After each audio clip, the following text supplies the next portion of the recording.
We're continuing our journey across Europe, aided by artificial intelligence. But now it's time to take it off the land and onto the ocean.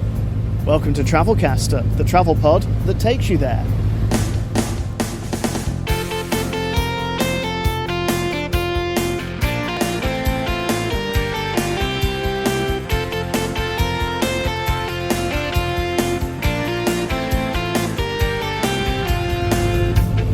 So having used my AI assistant to explore the delights of Paris and Marseille, I thought I'd give it a new challenge. I'm on a ferry heading to Corsica, birthplace of Napoleon Bonaparte, ruled by the French, but claimed by the Italians several times over. Let's see where the journey takes us.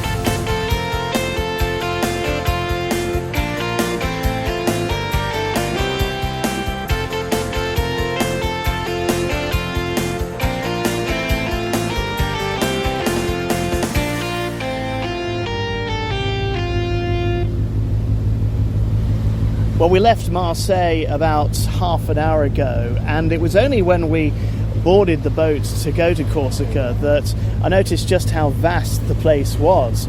I checked in as a foot passenger, and previously when I've been on ferries like this, you walk across a couple of bridges and you just get onto the boat. I could see a boat, but it wasn't the one that we were going on. We were held in a sort of holding pen thing for a while security checks were done, and then there was a shuttle bus that took about 15 minutes to get to the actual ship. But here we are now, we've just pulled out of the port. There is a slight swell in the ocean tonight, and I'm about to check out my accommodations. Well, here we are on board the ferry at last, and I've been allocated cabin 8001, which, well, sounds like it should be at the top of floor 8, but it's not. It's down a long corridor, and here we go. Let's check into the room. And, oh, now this is better than the last ferry that I went on between Tallinn and Stockholm. There is a double bed. Mattress isn't too bad. And not one, but two windows overlooking the port of Marseille. Oh, I can see another Corsica line ship behind us. This is a great view, actually. What a wonderful vista that we have. And loads of room in here.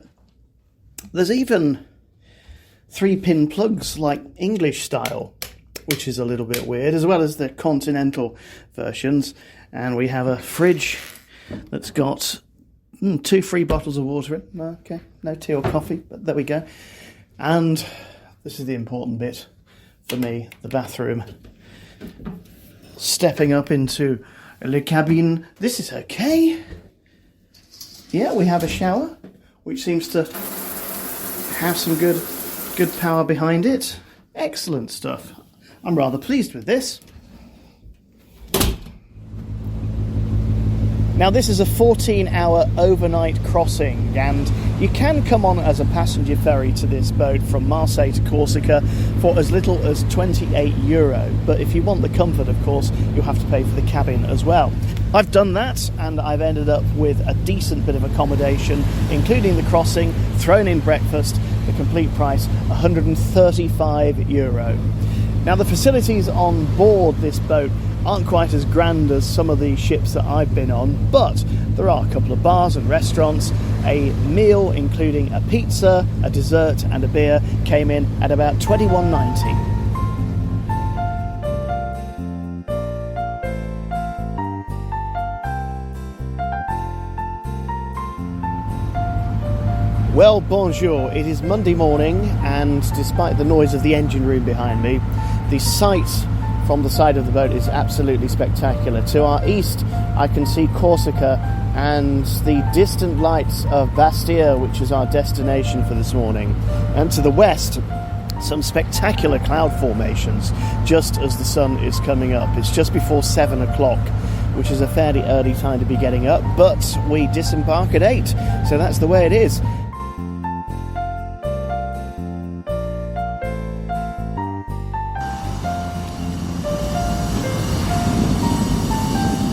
And here we are in the busy port of Bastia in Corsica.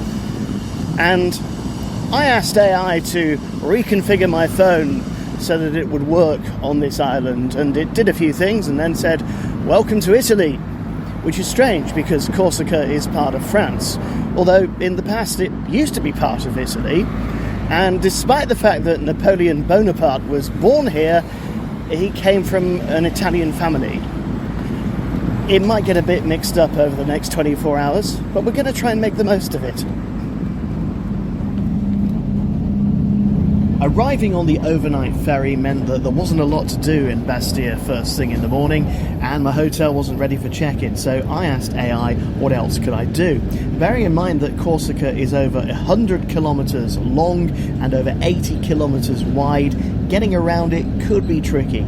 But my assistant said, well, there's a train. Where should I go? I asked it, and it said, well, you can go to Calvi on the other side of the island. It's going to take about 3 hours and cost you €16. So here we are on Corsica's narrow gauge railway. There are 3 lines spreading across the island, and we've turned away from the coast now, heading inland into the mountains, and the scenery is getting ever more spectacular.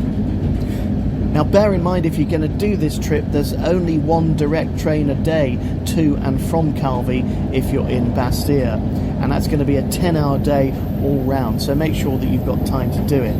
A return ticket on the train, $32.50. My AI assistant also told me that there was a discount for Eurail pass holders, but that no longer exists.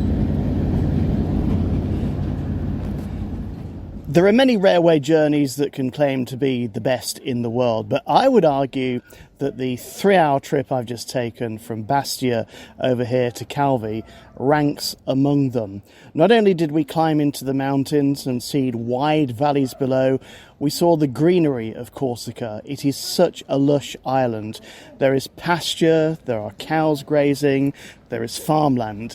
And once you top the mountains, you come down the other side to this remarkable coastline on the western side of the island. It curves around in a giant horseshoe, and the train not only follows the coast but follows some of the beaches around this area as well.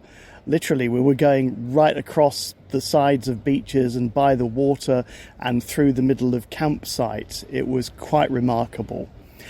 And arrival here in Bastia was equally beautiful. It's a charming, charming little town full of winding streets, waterfront restaurants that are, at the moment, just getting ready for the season. Not all of them are open, but those that are do some lovely food. Had a lovely entrecôte steak grilled earlier on. And now, up to the Citadel, one of the most obvious landmarks here in Calvi. But halfway up, I found this. It's a sculpture of a boat with a man's bust on top of it. And that man is Christopher Columbus. Now, this is a bit weird because I've been to Genoa, just over the sea in Italy, and that's said to be the birthplace of Christopher Columbus. In fact, I visited his house. But there's part of the story goes that he was actually from Corsica and certainly had family connections here. And there is a house down in the town in Calvi dedicated to Christopher Columbus. The fact is, nobody quite knows which version is the truth. And that's one of the great things about legends and explorers like Columbus. He was around at a time when, things were documented, but nothing was ever photographed. There was never any proof. Everything in Calvi is tiny, including the Church of Saint Marie Majeur. Dating back to the 18th century, it's a shadow of some of the churches we saw in Marseille, but it's beautiful nevertheless. It's got a neoclassical interior and was scheduled as a historic monument in 1988.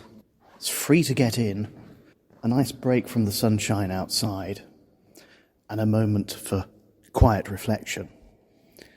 If there wasn't some idiot recording a podcast in the nave.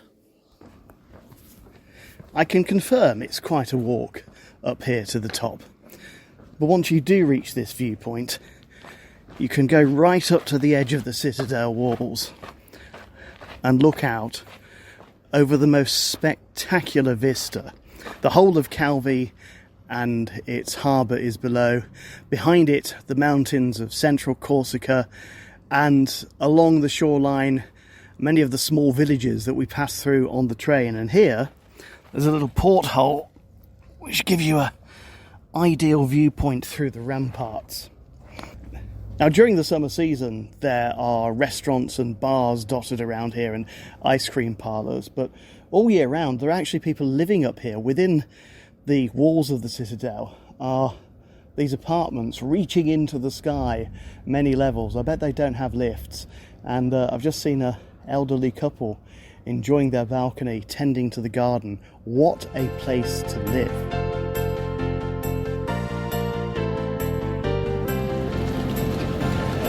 You're listening to Travelcaster today, coming to you from Corsica.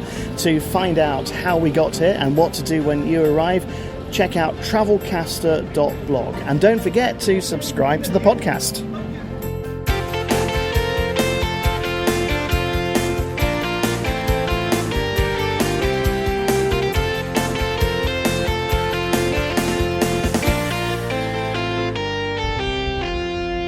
I mentioned earlier on there are loads of places to eat and drink here in Calvi, but here's a Travelcaster tip.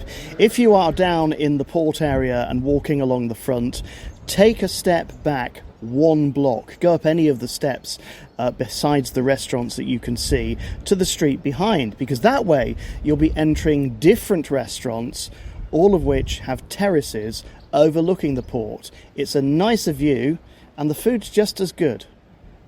Now, the prices here are a little bit touristy. A main course will cost you anything between 18 and 30 euro, depending on what you're having.